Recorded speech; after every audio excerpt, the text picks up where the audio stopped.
much detailed talk.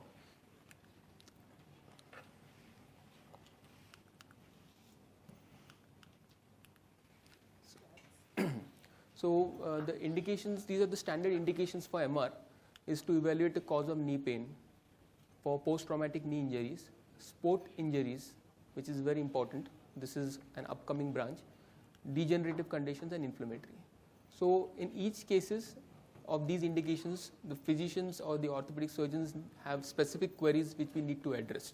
So as we go ahead, I will explain you what are these queries. First, we'll start with what is the knee imaging protocol. This again differs from place to place. Just to give you an idea, in my hospital, what we do is we take fat suppressed 2D FSC images in 3 planes and supplement with a T1 coronal in the T1 coronal image, and also a T2 SAG image.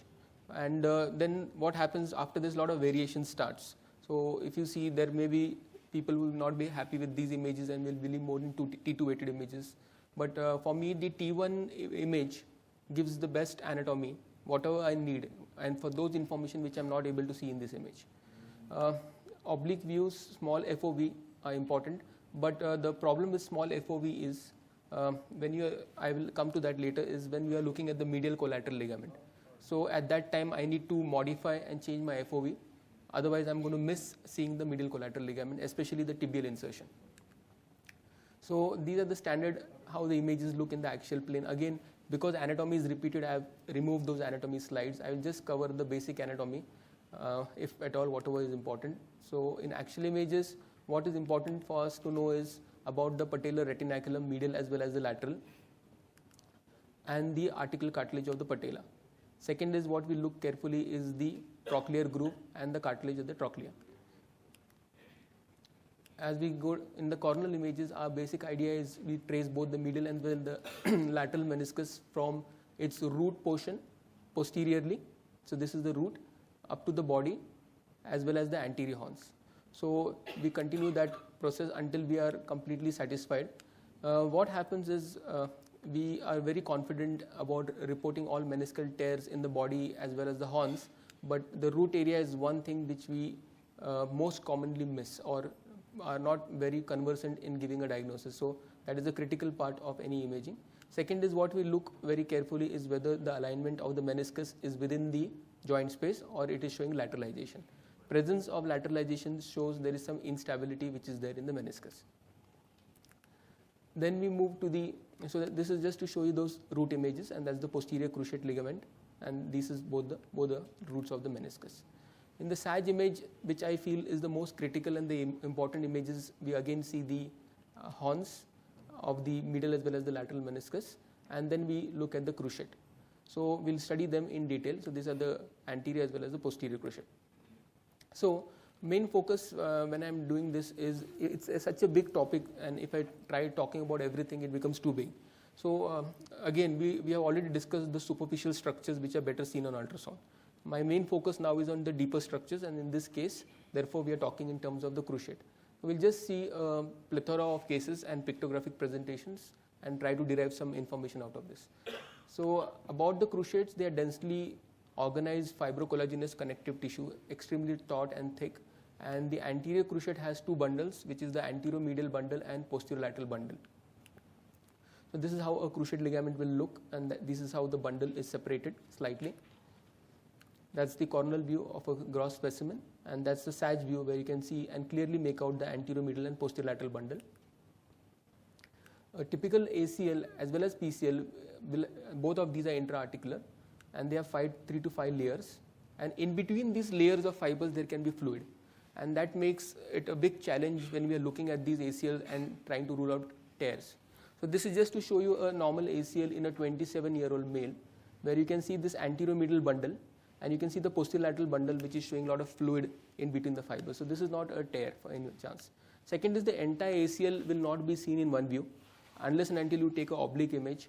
Otherwise, you will tend to always not see the femoral aspect of the insertion of the ACL. Similarly, this is an ACL in a 40-year-old where we are trying to do slight oblique imaging where we can see the femoral attachment as well. Again, if you see the posterior cruciate ligament, the femoral attachment will not be seen until you see the parasagittal images. So careful evaluation is extremely important. Similarly, both the ligaments in the axial images you can see. So that's the ACL, and that's the transverse ligament which connects both the horns of the meniscus. That's the anterior horn of medial and lateral meniscus.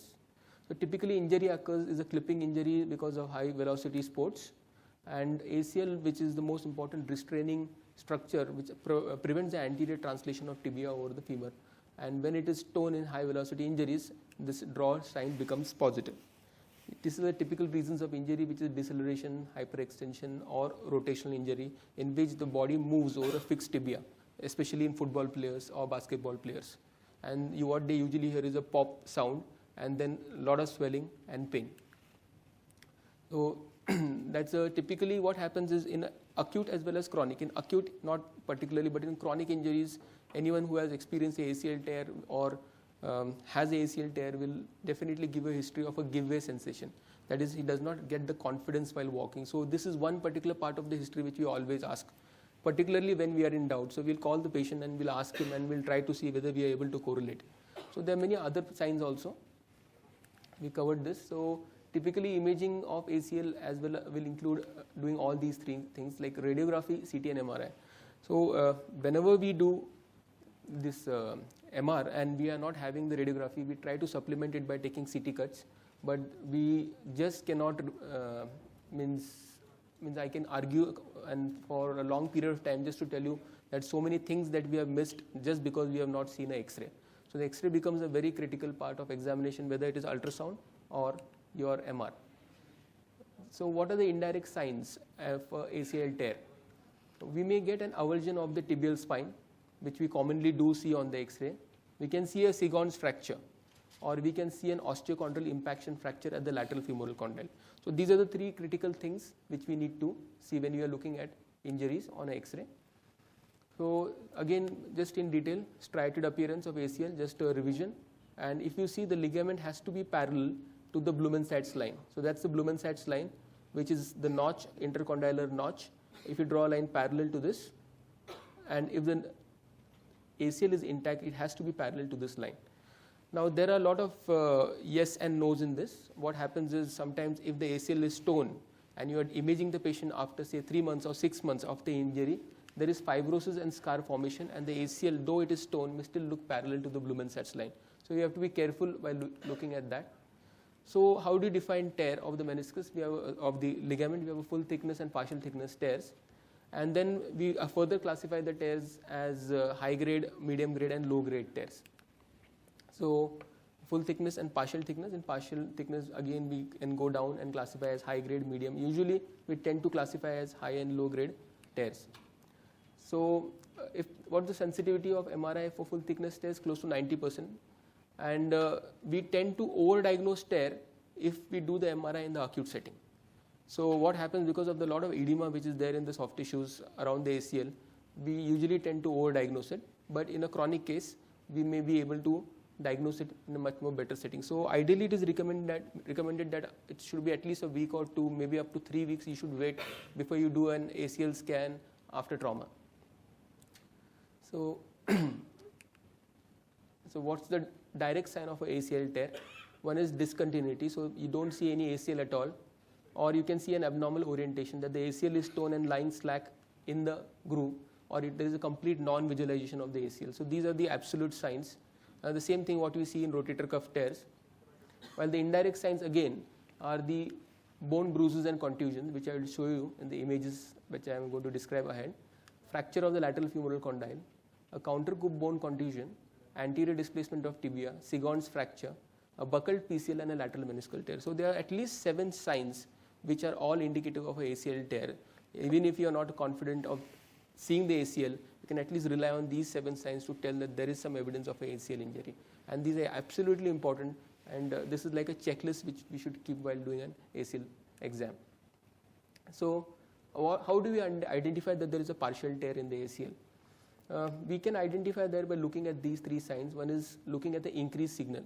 So when we see a diffuse increased signal and a diffusely edematous ligament, where loss of the striated pattern is one indication that there is some ACL injury. Second thing is laxity. So if this is a Blumenstadt's line, this fibers will be slackened and not parallel, and that is what is also known as the increased concavity of the ligament. So any of these signs is marker that there is some injury to the ACL. And whenever patient comes with ACL injuries, there are chances that there could be meniscal or cartilage injuries. So just to see a few examples and important highlights. So you must have read about O'Donoghue triad. Everyone knows about it when there is an ACL tear associated with the medial meniscus and grades of sprain in the medial collateral ligament. So that's the O'Donoghue triad.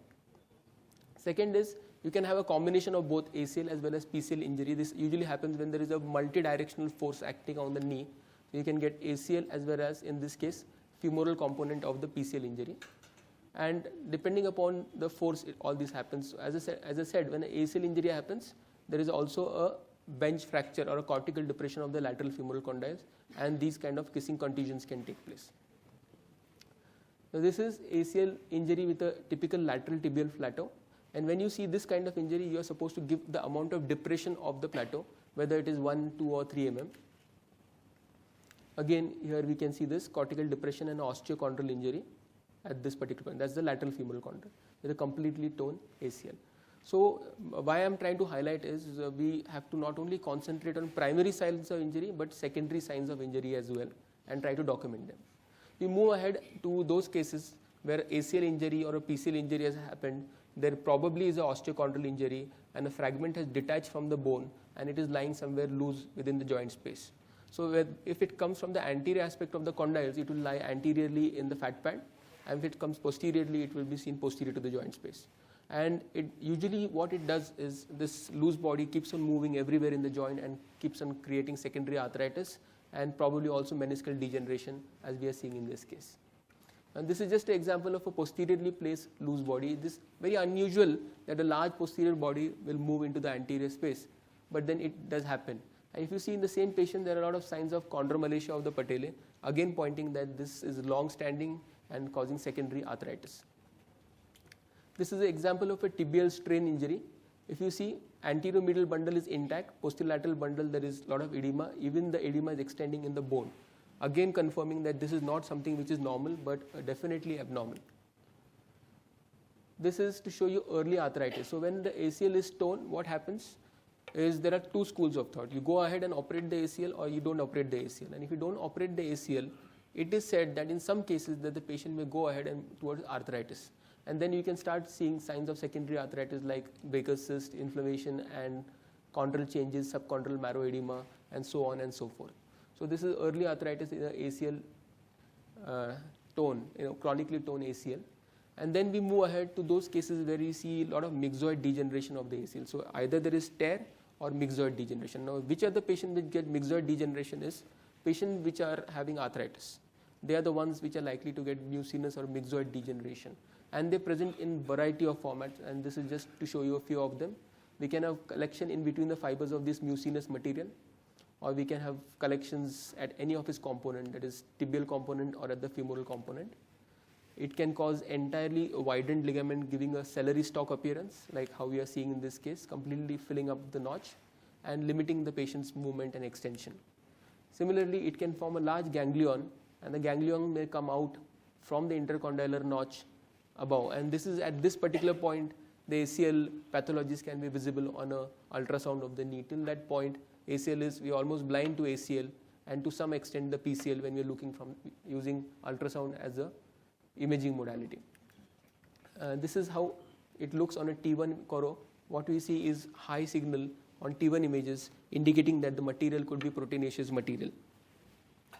Just to give few more examples of ACL injuries where you can see such large giant ganglions, and what they do is they usually completely excise them out. Again, another example showing various grades of mucinous material, and sometimes they go deep within the bone, and that's where we have an intraosseous ganglion. Sometimes they present even as geoids. So that's the ACL, severely mucinous degeneration, and we have an intraosseous cyst. So this is a sign which we have seen and read in textbooks. We all are very clearly aware of this sign. This is a double PCL sign. If you can see, this is one and that's the other. So where is this sign seen? Bucket handle tear of the medial meniscus. And if you see, that's the posterior horn completely torn. There's a ghost sign. There's hardly any root as well as the body as well as posterior horn of the meniscus. And even here you don't see the body of the meniscus, it's just a ghost shadow and the entire meniscus being displaced medially, giving a typical double PCL sign, classical of a bucket handle tear. It may also show, bucket handle tear may also show severe mucinous degeneration, as in this case, a complete mucoid degeneration. So it's a diseased meniscus. And just to give you how the fragment on every slice is seen to displace anteriorly and move into this space, giving the double PCL sign. So this is just to give you a few examples of a typical bucket handle tear, and it's not only seen for medial meniscus, though it is common there, it can also be seen for lateral, depends upon what is the force and type of injury. This is just to explain to you inflammatory arthritis, and we know that the differentiation between degenerative and inflammatory arthritis like rheumatoid is which compartment it starts with first, whether it is medial or lateral. And this is unlikely that the patient comes for an MR unless the doctor wants to see or the physician wants to see something else or is having some other differentials in mind. In this case, if you see, it's typically involving the lateral compartment. There's a lot of inflammation, the joint space reduction, severe cartilage loss, but the bones overall are intact. Inflammation extends into the suprapatellar bursa. This was the inflammatory arthritis. We have covered high-grade tears, and this is a tear at the femoral attachment of the ACL. And this is a typical PCL avulsion involving the intercondylar notch. Here our job is to talk about what is the displacement of the fragment and the size of the fragment, because the orthopedician wants to fix this fragment. This is again to show ACL with the medial meniscus tear. Now what has happened here is, we have seen that the medial meniscus has to be contained within this joint line. The moment it shows lateralization, it indicates that there is a tear of the meniscus. The tear could be because the entire meniscus is separated out either from the anterior horn or from the posterior horn or from the body, or it could be from the root. So we need to find out where exactly the separation has taken place. Femoral attachment tears we have covered. Avulsion injuries, that's where the role of X-rays are there. And on X-rays, therefore, the moment we have such cases, whether it's trauma or otherwise, we look for signs like lipohematrosis, which everyone is aware of, and look for these subtle signs of avulsion at the interspinous eminence of the tibia. And if you carefully see them, you will definitely be able to appreciate more and more of them. And you can also see inflammation in the infrapatellar fat pad. Whenever it is seen, you will see that the ACL avulsion is seen. We can have segons as well. We can have these fine hairline fractures of the lateral tibial plateaus. So we need to be very well aware of them, because if you see on MR, it is hardly seen because it has become chronic. There is no marrow edema, and without an X-ray, you are very likely to miss this fracture. Again, few examples of avulsion fractures. Avulsion fractures are typically seen in younger individuals as compared to the adults, and whenever there is an avulsion fracture, ACL may need not be torn. ACL will just show edema, and ACL may just show some degrees of grade, but it may not be completely torn. And that's the reason why the avulsion primarily takes place. So what are these fractures? So these are ganglions in the transverse ligament. So I showed you that there is a transverse ligament which bridges between both the anterior horns of the menisci. Sometimes we may have ganglions sitting there. And this is typically an ACL deficient knee. You see a buckled PCL, but there is no ACL. So when you see this sign, need not worry, because in sometimes if the quadriceps mechanism and the rest of the muscles are very strong, the patient may still continue very well with the deficient ACL. Marrow reconversions, they usually happen when the patient is obese. So look at the subcutaneous fat, very high. So typically in such patients you can see marrow reconversion should not be worrisome, because it should not be thought of some other conditions which are much more serious in nature. MCL tears we have covered. So we just moved, it was exactly 20 minutes that we covered this spectrum of cruciate ligament injuries, and I'll just spend another 15 minutes with you discussing about the ACL repair and reconstructed knee. Now this is really a challenge, and most of us hardly see ACL injuries if you are not working in an orthopedic kind of a setup, and once upon a time in your practice you may get a post-op knee which for imaging. So what are the things what you need to know for a post-op knee is what exactly they do first. So if they put a ACL graft in place, what kind of graft it is, and what are the common grafts, how they put it, and what are the possible chances of failure of the graft, and where do they occur. So let's see the types of graft. We usually see that this is one common graft that the orthopedicians use, that's called the bone patellar tendon bone graft. Second is a 4-strand hamstring graft, so I'll explain them in the next slide. Quadriceps tendon autograft and synthetic grafts. So these are the different types. So what is commonly used, at least in my institute where I'm working, is this 4-strand hamstring graft. And quadriceps tendon graft is used in those who have a failed hamstring graft, while a bone patellar tendon bone graft is used in sports people. But the problem you are using this graft, there's a severe anterior knee pain or an extensor mechanism area pain. So this is not that commonly used, but a 4-strand hamstring graft is the most commonly used graft. So this is how they use a graft. So if they take a bone fragment from the patella, bone from the tibial tuberosity, part of the infrapatellar tendon, it's a big tendon, so just take little part of it, and then they put it in the region of the torn ACL and they screw it in place on both the sides. So this is how it typically looks. While in a 4-strand hamstring graft, they take any of the hamstrings and they double it upon itself, so it becomes 4 strands. So, and then they place it in the same way. While in quadriceps graft is used, then there is a failed ACL reconstruction, and you have to do a reconstruction in the knee. So this I already discussed, and this is how they fix it. So once the graft is in place, they pull it from this side, and at this side then they screw it in place, and at this side they use the endo-button like this, and they hold it in place. So at the both sides, the tensile strength of the graft is integrity, and the tensile strength is maintained. Too much stretching can also be a problem. Too much laxity will not give the function of the ACL. So the tensile strength they calculate, and then they place the graft. And this graft should look on the sagittal and the coronal X-rays. In a SAG X-ray, it should be parallel to the Blumenstadt's line, and your placement of the screw should be just beneath and posterior to the Blumenstadt's line. While the second tunnel should meet at the posterior cortical line meeting the Blumenstadt's line. So that's where the femoral tunnel should open up. While if you see on the end-face view, this is where on the right side knee, it is between 10 to 11 o'clock, and on the left side knee should be just be on the vice versa, between 2 or 3 o'clock, where the femoral tunnel should open up. So this is like very important to know these things on a radiograph, because based on this you can find out many things. If you see translation of tibia or femur, you know laxity is there. If you see there is an abnormal placement of the screw and the tunnel is more anteriorly, you know that the graft is going to fail. So there are so many things which you can pick up on X-ray. Here also you can see that there is severe loss of the cartilage here. Though there is no joint space reduction, there is flattening here. So probably there could be an osteochondral lesion, early arthritis which is setting up in that knee. So that's about tunnels and about the graft change. So important thing about the graft is, what is a graft? So it's a tendon. How does tendon look? Dark on our MR pulse sequences. But in here, what happens here?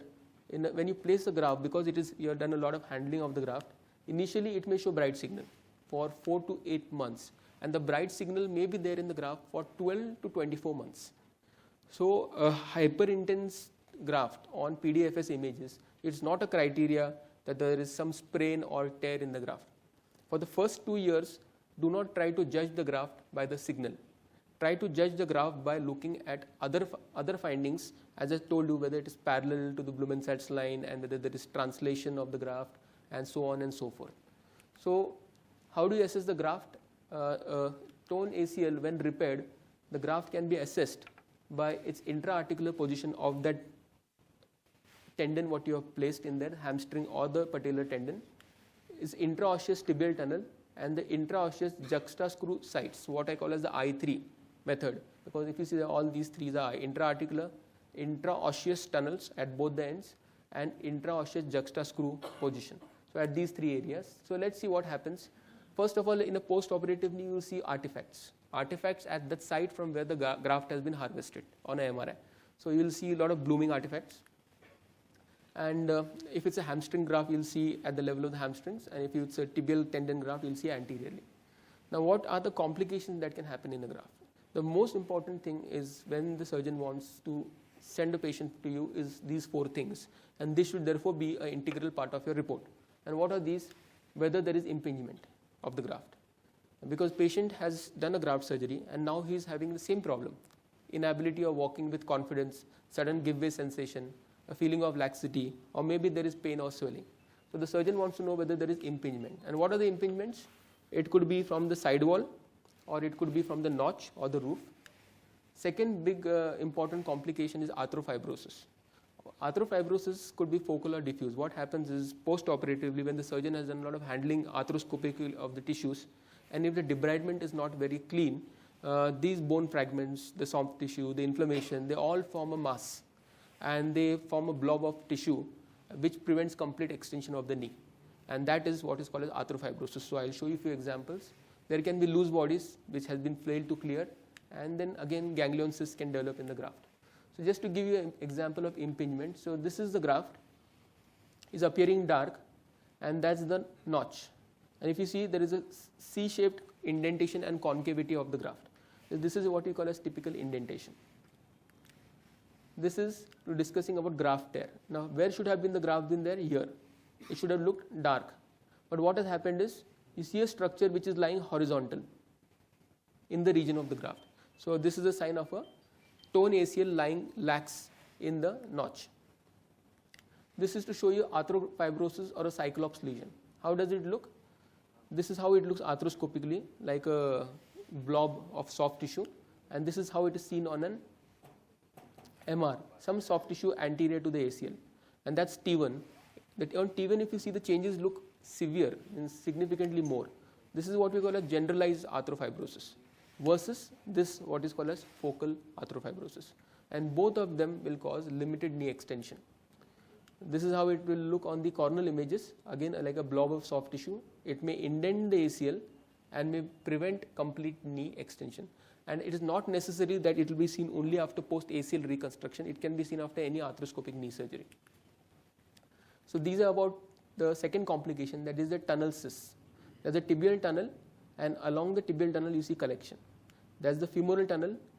Along that there's collection. The collection has then decompressed out of this, entered the suprapatellar bursa, and posteriorly behind the femur. So this is how fluid can decompress, finding its way out from any of these places. Then there can be loose bodies like how we are seeing here, and the same loose body on the MR. Now if I don't look at this X-ray, I may completely ignore this loose body. I will definitely not, I may think that this is just a part of the fat at the knee joint. So that's the reason why this is extremely important, because this loose body can again create secondary arthritis, and this has to be removed. This is to show tunnel placement and tear. So that's how the tunnel should be. This tunnel is in place, but the graft is not seen. So graft is completely resorbed or torn. Here again to show just a few examples of a reconstructed knee. See the graft completely horizontal, gone posteriorly. I am not judging it by the signal of the graft, but by its location. It is completely lying lax and moved posteriorly. And secondary synovitis is also there in the knee joint. Another case where I see that there is some splitting up of the graft fibers. So as I said, it's a hamstring graft is a double graft layered upon itself, so it becomes 4 fibers. So what happens here is the fibers have separated out. So here you see few fibers, and few of the fibers are going posteriorly. So that's what we call as the hamstring graft which has split. Again, to show you a complete graft tear, you don't see any material in between. There is nothing seen here, and this is completely torn. And what you see in fact are multiple ganglion cysts in and around the graft. So that's what I want to show you. This is a very good diagram from radiographics, and this is where the importance of the tensile strength of the graft comes. So how much you tighten the screw at both the ends. If too much tensile strength is there, the graft is again likely to fail because of tear. And too less tensile strength means almost there is like a no ACL in place. So there is going to be laxity. So the appropriate tensile strength and therefore location is very critical. And that's the reason we draw these two lines and judge where the femoral tunnels and tibial tunnels are. So other changes could be because of fixation site, harvest site, septic arthritis. There can be vascular complications as well. That's all about the graft. So we covered 2 topics. We covered how the various pathologies of the knee, and we saw about the post-operative knee and how to look at a post-operative knee, what are the important checklist or the same. Just to finish with the last 2 or 3 slides, we cannot forget about osteochondritis dessicans. Ultrasound has a limited role to play, MR has a larger role to play, but if you have lesions at the corner of the knee joint, we can safely evaluate them with ultrasound. If you have lesions, osteochondral lesions at the trochlear groove, you can try to at least identify them on ultrasound. Chondromalicias are, there are 4 grading of chondromalacia, so we need to remember grading for osteochondral dessicans. We have to know what is the grading for chondromalacia. We need to know what is grade 1, what is blister, what is partial thickness, and what is full thickness. So it is beyond the scope of the lecture to go into depth of all of this, but I just want you to understand that this is the checklist. This is to show full thickened chondral loss on both the sides. You see that hardly there is any cartilage, while here we can at least see cartilage. So we have covered this thing. So we can sometimes get such bad knees and the surgeon wants a lot of answers from us. This is post-op knee, and there is infection as well, and the graft has also failed. You can see there is a lot of synovitis. So this kind of things as well happens. Just before concluding, a few words on knee metrics. Extremely important thing to know. What is the Q angle? What are the trochlear inclination, TTTG, facet ratio, trochlear dysplasia? It's a big list. So why I need to show you this is for this. We don't need to do this for all patients. We need to know what we need to do in what patient. Knee metrics is something which you as a radiologist or I have to take a call after seeing the images. So if I see that the trochlea is dysplastic, if I see on my MRI images that the patella is showing lateral translation or migration, or the patient gives proper history that there is evidence of patellar subluxation, at that point we ourselves by default need to give knee metrics in a report. So what are the knee metrics? We basically see how much is the angle of the lateralization of the patella with respect to the tibial tuberosity. And a lot of formulas are there, but this is how a typical report after calculating or using all the formulas will use. Like just one example where we mentioned that whether there is alta or baja, high or low placed patella, with or without a shallow trochlear groove, and describing how much is the lateralization. And then we have to measure Q angles. And to take Q angles, these images always have to be supplemented with CT images, and for which you may also need to do it right from the hip going up to the knee joint. So that will be like an entire knee joint study, and that's where we have to do a combination study of a CT as well as MRI. So that decision has to be done by the radiologist, not after the patient has gone, and we need to therefore be very sensitized to this kind of reporting. And we need to talk about what it is doing. So in this case, maltracking of patella. What happens if this is untreated? If this is untreated, it leads to chondromalacia. If it leads to chondromalacia, it leads to arthritis. And then in this case, the arthritis will not be tibiofemoral, but it will be patellofemoral arthritis. So when you see patellofemoral arthritis, you need to see why it has happened. Sometimes patient may present directly with arthritis later in life, so you know and you have to go back and see how this entire sequence of events took place. Now just a slide or two on tumor evaluation protocol. So in knee, when I was describing, I was telling you use a smaller field of view. But the moment we have MCL injury, what I told you, change the field of view. Use it larger, because MCL is a long ligament, more than 10 to 12 centimeters, inserting at the level of the proximal tibia. So if you don't do that, the surgeon will not understand from which side the MCL is torn, and he will definitely question you, is the tear at the femoral attachment or is the tear at the tibial attachment? To say confidently tear is at the tibial attachment, you have to do a full section. But when we do a tumor evaluation, our idea is not about the resolution of ACL or medial meniscus.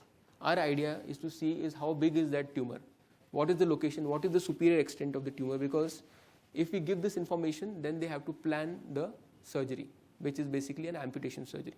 So in that case, what is important is we have to comment upon the neurovascular bundle.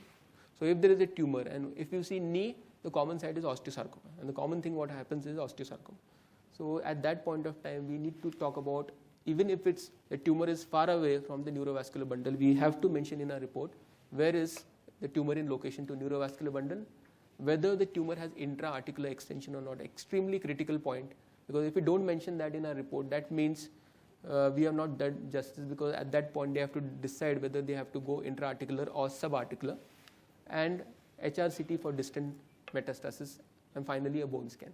So that's the tumor evaluation protocol. Just to give you an example, this is our tumor.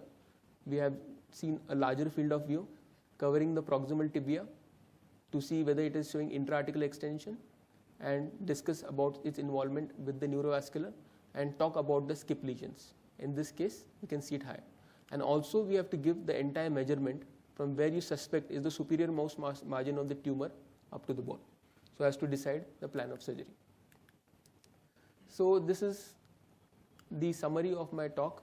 Assess using each investigative modality for primary and secondary changes. Use radiography in every possible clinical settings, whether it is ultrasound, whether it is MR, or whether it is CT. Without X-ray, it's almost like playing blind. And this is just to summarize the entire new workshop session that we had pre-lunch and post-lunch as to what are the advantages between ultrasound, CT and MR. And I guess this is something which you all know but just as a kind of a summary. And this is applying whether you do the shoulder, you use it for the knee, use it for the ankle or the wrist. The principle for this remains the same. So what we need to do when and which imaging modality to use is therefore extremely critical. If you have any queries, definitely you can ask me before we move to the wrist session, where we'll first have a normal anatomy and then we'll do a demo.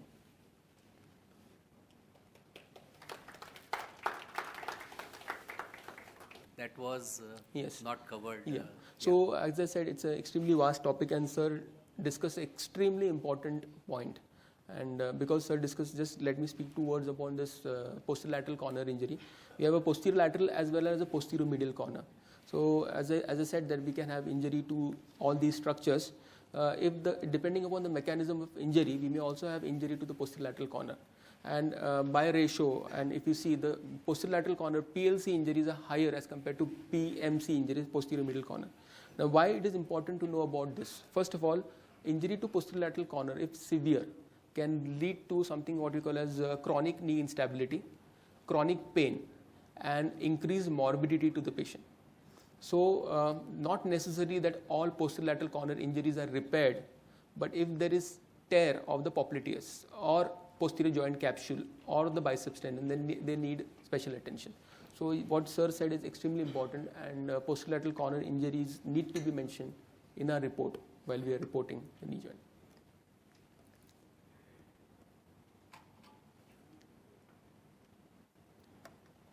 Okay.